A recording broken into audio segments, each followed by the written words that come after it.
esos inicios, que además tú compartiste espacio con la tele en Prensa Escrita.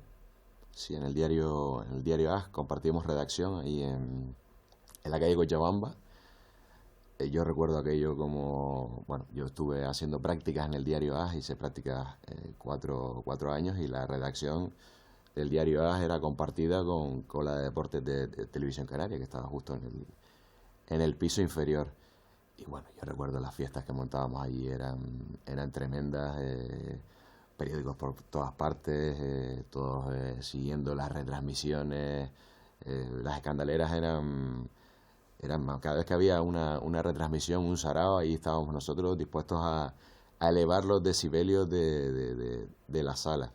En cualquier caso, mis inicios en Televisión Canaria fueron un poco por casualidad. Ella seguramente no se acordará, pero Saila Falcón, la compañera de deporte, fue quien me trajo indirectamente a esta redacción. Estábamos en un consejo de gobierno de Canarias. Yo por aquel entonces trabajaba en ABC, hacía prensa escrita en el periódico ABC, hacía información general, y coincidí con Saila en un consejo de gobierno. Entonces ella me dijo bueno, que la nueva adjudicataria de los servicios informativos, estamos hablando del año 2008, tenía intención de ampliar la plantilla, que iba a incorporar personal a la redacción de deportes, y que si me apetecía.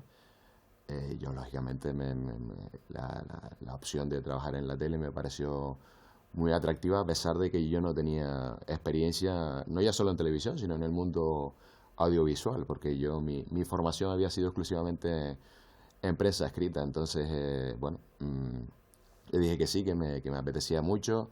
Me puse en contacto con los responsables de la redacción de deportes, Jesús Alberto Rodríguez y Armando Vallejo. Concretamos una reunión, y así fue como se dio mi salto de un periódico a la televisión.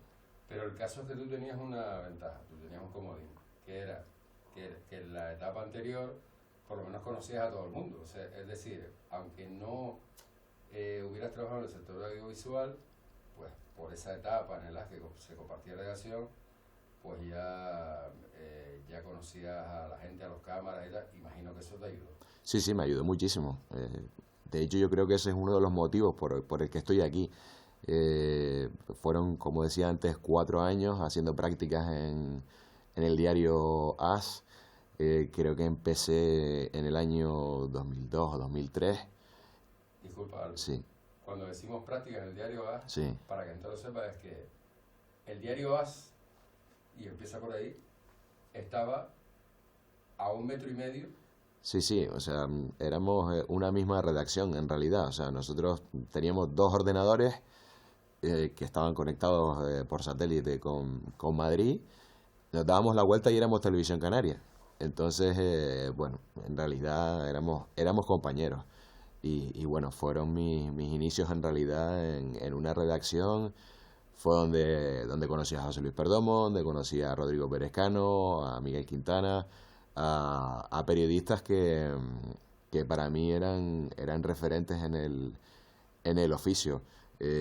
No digamos ya las caras que hacían todo goles, a Armando, a Jesús. Para mí era impensable compartir redacción con las personas a las que yo había visto en la tele desde casa siendo un adolescente, y que para mí se habían convertido en referentes en el mundo del periodismo deportivo, que a mí siempre me apasionó, ¿no? Y de buenas a primeras, Armando Vallejo te coge y te dice, de buenas a primeras, ¿no? Alberto, hazme un directo y haz un vídeo. Sí, de repente me vi llegando a la tele. Es verdad que el año 2008 fue un año, como decía antes, de cambios para la tele, porque llegó una adjudicataria nueva de los servicios informativos. Todo estaba como en continua evolución, no sé si positiva o negativa, pero todo estaba cambiando, y bueno, se incorporó mucha gente a la redacción. Estábamos estrenando unas instalaciones, unos platós que, bueno, estaban todavía por hacer de aquella manera. El informativo se realizaba desde un camión, en fin, eran años de muchos cambios, de mucha dificultad, porque técnicamente era complicado hacer el informativo, pero yo los recuerdo como muy, muy bonitos. Hacíamos, además de Buenos Días Canarias, 3 informativos, porque teníamos el Telenoticias 3 en aquella época, y bueno, luego estaban los programas, estaba Todo Goles, estaba Zona Champions, que Zona Champions lo recuerdo como un programa que nos dio un salto de calidad, no solo por la posibilidad de poder llegar a la audiencia y de darle esa pata canaria que nosotros decimos a contenidos que venían de fuera, sino por la propia calidad del producto que era muy, muy buena, muy buena. Pero aquella, si te recuerdas, o sea, había cuando cambiamos de instalaciones, estaba el Todo Goles, el Zona Jump, y nos tocaba en esa época subir 3 o 4 escaleras para llegar al Coto Central, y lo mismo era unas colas para informativos, un reportaje o una cola para el Todo Goles, y el Zona Jump, había que atenderlo a todo. Sí, sí, atendíamos a todo.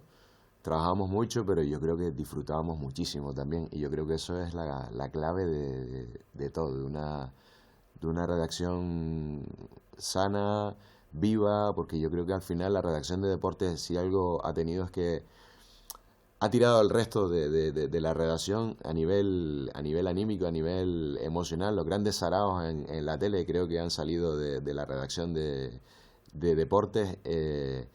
Y bueno, no olvidar las peloteras tremendas que montábamos en las retransmisiones. Recuerdo cuando el Gran Canaria estaba en la Liga ACB, era el único equipo, todavía el Canarias no había ascendido a la máxima categoría. Estaba el Gran Canaria, nosotros teníamos los derechos de retransmisión, dábamos partidos prácticamente todos los fines de semana, y bueno, montábamos unos pitotes ahí en medio de la redacción tremendos. Nos llamaban la atención, incluso el jefe de informativos alguna vez se quejó amargamente de las peloteras que montábamos allí tremendas, porque al final, si algo tiene este trabajo, que yo creo que es lo que más destaco, es que nos permite ser felices haciendo algo que nos gusta, que es vocacional, que es el deporte. Yo lo compartía con mis amigos al principio de mis inicios. Bueno, ellos no se lo creían. Yo les decía, bueno, es que estoy en un trabajo en el que, entre comillas, me obligan a leer prensa deportiva, a ver fútbol, baloncesto. O sea, es el trabajo de mis sueños, en el sentido de que hago algo que me apasiona. Y así lo vivíamos aquellos fines de semana, en los que trabajábamos mucho, pero también disfrutábamos por el camino. Y además, en esas peloteras que tú dices, o sea, es una redacción que compartíamos. Recuerdo un partido del Granca, en el que estábamos todos los de deportes en una esquina, dando gritos como locos. En esa época no se montaba en otra zona, y eso que al final nos llamaba la atención. Yo eso lo echo de menos, porque si ahora nos ponemos a gritar así, como cuando el Granca forzó el segundo partido de playoff en la que hubo en Unicaja, igual no llega un Burofax y nos hallan en la calle. Sí, directamente nos desahuciarían. Ahora la redacción es más grande, hay más espacio, nosotros estamos un poquito más alejados. Yo no sé si eso se ha hecho con cierta intención, igual sí, ¿no? Pero en aquel momento la redacción era más pequeñita, y estábamos codo con codo con los compañeros de informativos.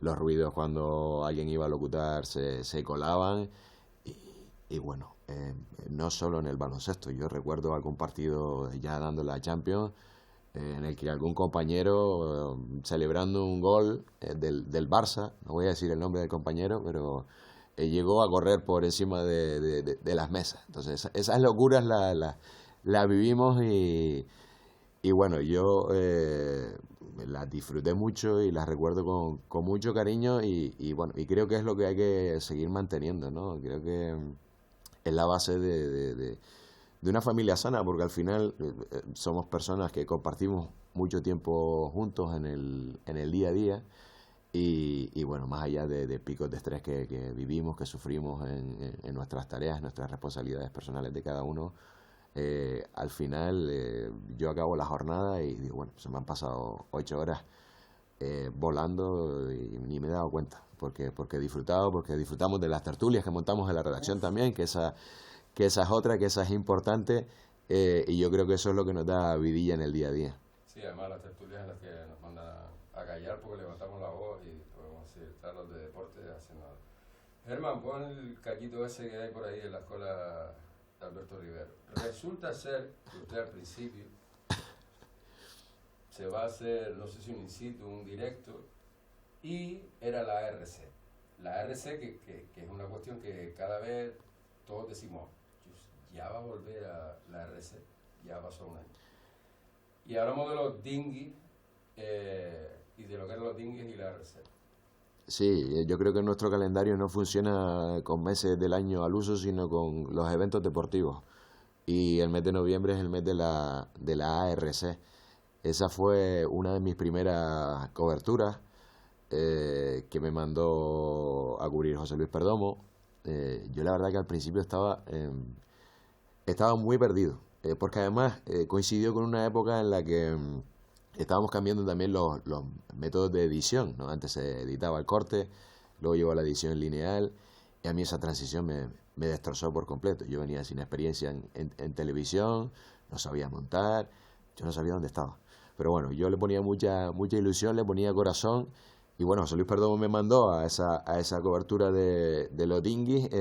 Bueno, la RC, quien quiera que la haya cubierto sabe que bueno, es un evento, entre comillas, multitudinario, se junta mucha gente en el muelle deportivo de Las Palmas de Gran Canaria, y bueno, yo sé que estuve por allí grabando, pero no me enteré de nada cuando volví a la redacción y me preguntaron, sí, porque los dinghies son, es que no recuerdo exactamente. Los dinghies son las barquitas auxiliares. Ah, sí, perdona, sí, los dinghies son las barquitas auxiliares, o sea, aquel evento lo organizaba Pedro de Saco, Sí. ya fallecido, era un evento paralelo a la ARC, y bueno, eran unas pequeñas embarcaciones como las que vemos ahí en concursos, en vídeos de humor, ¿no? La gente iba disfrazada y demás, y bueno, se tiraban al agua. La verdad que era una fiesta impresionante y muy divertida.